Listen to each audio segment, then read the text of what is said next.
नमस्कार मित्रांनो, एसटी किंवा बसने जर तुम्ही प्रवास करत असाल तर हा कार्ड अनिवार्य ठेवण्यात आलेला आहे। हे जर कार्ड तुमच्याकडे असेल स्मार्ट कार्ड तरच तुम्हाला हाफ तिकीट किंवा फ्री तिकीट हे उपलब्ध होणार आहे, अन्यथा तुम्हाला मिळणार नाही आहे। आता या ठिकाणी सांगण्यात आलेला आहे एसटी महामंडळाच्या माध्यमातून हा एक महत्त्वपूर्ण निर्णय आहे। याचे नेमके फायदे काय आहेत, प्रवाशांना याचा फायदा काय होणार आहे, या संदर्भातील व्यवस्थित माहिती अचूकरित्या आपण या ठिकाणी समजून घेणार आहोत। प्रत्येक लाभार्थ्यांनी आवर्जून हा व्हिडिओ शेवटपर्यंत पहा। हा व्हिडिओ संपल्याच्या नंतर जास्तीत जास्त लाभार्थ्यापर्यंत नक्की शेअर करा। बघा, वेगवान सुरक्षित स्मार्ट पेमेंट असा उल्लेख या ठिकाणी करण्यात आलेला आहे। तुम्ही स्पष्ट तुमच्या डोळ्यांनी पाहू शकता। यामधला जो पहिला पॉइंट या ठिकाणी सांगण्यात आलेला आहे तो म्हणजे सवलतीसाठी RuPay on the go NCMC card आवश्यक करण्यात आलेलं आहे। हा कार्ड जर तुमच्याकडे असेल तरच तुम्हाला सवलती मिळणार, अन्यथा सवलती मिळणार नाही। हे कार्ड तुम्हाला NCMC कार्डवर आधार कार्ड नुसार नाव व फोटो असतील। याचबरोबर NCMC कार्ड नसल्यास पूर्ण भाडे आकारले जाईल असा सुद्धा उल्लेख या ठिकाणी करण्यात आलेला आहे। यानंतर आहे सदर कार्ड रोख समतुल्य व हस्तांतरणीय आहे असा उल्लेख यामध्ये करण्यात आलेला आहे। यानंतर बघा, कार्डची डिलिव्हरी 30 दिवसात नोंदणीच्या ठिकाणी मिळेल असा उल्लेख सुद्धा यामध्ये करण्यात आलेला आहे। प्रत्येकाने व्यवस्थित माहिती समजून घ्या। कार्डची जर नोंदणी केली तुम्ही तर 30 दिवसामध्ये तुम्हाला ते कार्ड मिळेल। सवलतीधारी प्रवाशांनी आरक्षण तिकीट काढताना कार्ड व्हॅलिडेशन करणे आवश्यक आहे।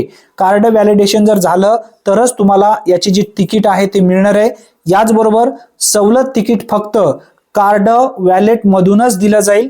जर तुम्हाला सवलत पाहिजे असेल तर तुमच्याकडे कार्ड असेल तरच ते मिळणार आहे। हरवलेले किंवा खराब झालेले कार्ड सशुल्क पद्धतीने बदलून देण्यात येईल असा सुद्धा उल्लेख यामध्ये आहे। वॅलेट कॅश किंवा UPI ने टॉप अप करता येईल, म्हणजे तुम्हाला रिचार्ज करता येईल। नवीन स्मार्ट कार्ड केवळ 199 मध्ये उपलब्ध होणार आहे। आता नोंदणी आणि जे वितरण आहे, तुम्हाला कोणत्या ठिकाणी हे कार्ड मिळणार आहे हे समजून घ्या। महिलांना जर हे कार्ड पाहिजे असेल तर या ठिकाणी सांगण्यात आलेलं आहे महिलांसाठी बस डेपो, नियंत्रण केंद्र, अधिकृत एजंट यांच्या माध्यमातून मिळेल। आवश्यक कागदपत्र आहे महिलांसाठी आधार कार्ड। यानंतर आहे ज्येष्ठ नागरिकांना हे कार्ड बस डेपोच्या ठिकाणी मिळेल किंवा नियंत्रण केंद्रावरती मिळेल, अधिकृत एजंट कडून मिळेल। यासाठी आधार कार्ड तुमच्याकडे असणं आवश्यक आहे। अमृत ज्येष्ठ नागरिकांसाठी बस डेपो मध्ये हा कार्ड मिळेल, अधिकृत एजंट कडे मिळेल। यासाठी आधार कार्ड तुमच्याकडे असणं गरजेचं आहे। दृष्टिहीन म्हणजे अंध जे लाभार्थी आहेत त्यांना बस डेपो मध्ये मिळेल, अधिकृत एजंट कडे मिळेल। त्यानंतर यांच्यासाठी जो दिव्यांगाचा प्रमाणपत्र आहे तो असणं गरजेचं आहे। आता दिव्यांग शारीरिक अपंग जर असेल तर त्यांना सुद्धा बस डेपो नियंत्रण केंद्रामध्ये मिळेल, अधिकृत एजंट कडे मिळेल। यांच्याकडे जो काही दिव्यांग प्रमाणपत्र आहे तो असणं गरजेचं आहे, ओळखपत्र। याचबरोबर विद्यार्थी जर तुम्ही असाल तर डेपो मध्ये मिळेल, तुम्हाला एजंट कडे मिळणार नाही। सरळ क्रमांक तुमच्याकडे असणं गरजेचं आहे।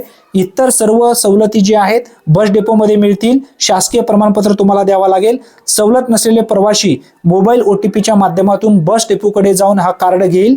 आता बघा, कार्ड तुम्हाला अशा पद्धतीने असणार आहे। कार्ड तुम्हाला या ठिकाणी दिसत आहे। लाभार्थ्यांचं फर्स्ट नाव असेल, लास्ट नेम असेल, कार्डाची संख्या असेल, या ठिकाणी फोटो असेल। आता आपण व्यवस्थित माहिती समजून घेऊया। महाराष्ट्र राज्य परिवहन महामंडळाच्या माध्यमातून देण्यात आलेली जी माहिती आहे ती अचूक आपण व्यवस्थित समजून घेऊया। एसटी प्रवासांचा नवा डिजिटल युगारंभ। आता सवलतीधारकासाठी NCMC स्मार्ट कार्डची अनिवार्यता या ठिकाणी करण्यात आली आहे। हा कार्ड असेल तरच तुम्हाला सवलती मिळतील, अन्यथा मिळणार नाही, अशी माहिती परिवहन मंत्री प्रताप सरनाईक यांच्या माध्यमातून देण्यात आली आहे। 11 फेब्रुवारी 2026 रोजी हा महत्त्वपूर्ण निर्णय घेण्यात आलेला आहे। व्यवस्थित माहिती समजून घ्या। महाराष्ट्र राज्य मार्ग परिवहन महामंडळाच्या म्हणजेच एसटीच्या प्रवासात आता तंत्रज्ञानाची नवी पहाट उगवली आहे। रोख व्यवहारांच्या पलीकडे जाऊन पारदर्शकता आणि सोयीस्कर सेवा देण्याच्या उद्देशाने एसटी महामंडळाने नॅशनल कॉमन मोबाइलिटी कार्ड म्हणजेच NCMC प्रणाली लागू करण्याचा ऐतिहासिक निर्णय घेतला आहे, अशी माहिती परिवहन मंत्री त्यांच्या माध्यमातून देण्यात आली आहे। त्यापुढे विविध सामाजिक सवलतीचा लाभ घेण्यासाठी हे स्मार्ट कार्ड अनिवार्य असणार आहे। हे कार्ड असेल तरच तुम्हाला सवलती मिळणार आहेत।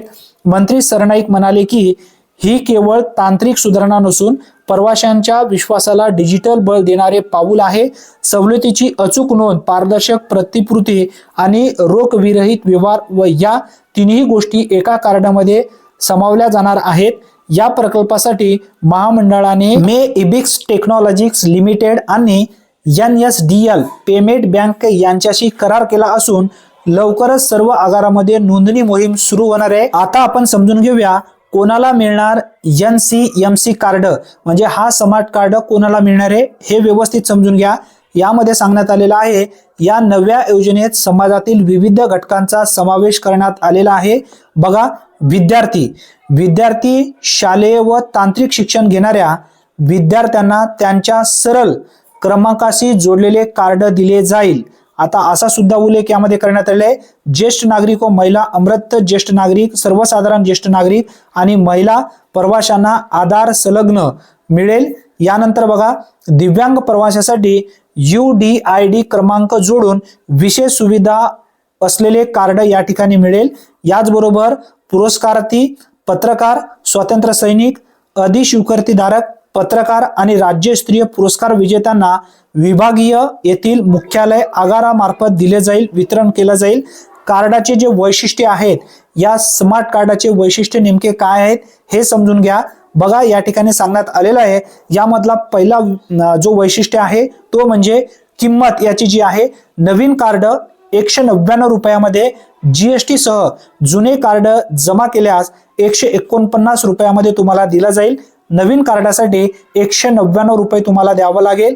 यानंतर वॅलेट मर्यादा किमान 100 रुपये, 50 रुपयांच्या पटीत रिचार्ज या ठिकाणी करता येईल। रिचार्ज सुविधा ATM मशीन, अधिकृत संकेतस्थळ, मोबाईल ॲप किंवा नियुक्त एजंट कडून सह रिचार्ज या ठिकाणी करता येईल। नोंदणीसाठी व्यापक यंत्रणेत ज्येष्ठ नागरिक आणि महिलांच्या सोयीसाठी 3000हून अधिकृत एजंट नियुक्त करण्यात आलेले आहेत।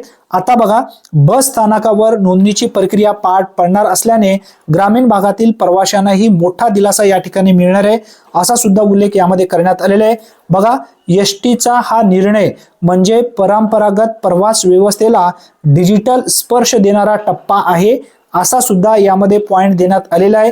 तिकीट हातात आणि सुरक्षित पैशाची चिंता या जुन्या गोष्टी आता इतिहास जमा होत आहे। नव्या युगात एका स्मार्ट कार्डाच्या स्पर्शाने प्रवास अधिक सुलभ, सुरक्षित आणि पारदर्शक होणार आहे, असे प्रतिपादन परिवहन मंत्री तथा ST महामंडळाचे अध्यक्ष प्रताप सरनाईक यांच्या माध्यमातून स्पष्टपणे माहिती देण्यात आली आहे। जेव्हा सुरू होईल हे कार्ड वितरण किंवा नोंदणी, त्या संदर्भात आपल्या चॅनलवरती नक्की व्हिडिओ येईल। त्यासाठी आत्ताच आपल्या चॅनलला सबस्क्राईब करून ठेवा, कारण अशाच नवनवीन योजनेबद्दल सर्वप्रथम तुम्हाला व्हिडिओ मिळत जाईल। हा व्हिडिओ जास्तीत जास्त मित्रांपर्यंत नक्की शेअर करा। धन्यवाद, पुन्हा भेटूया, तोपर्यंत जय हिंद, जय महाराष्ट्र।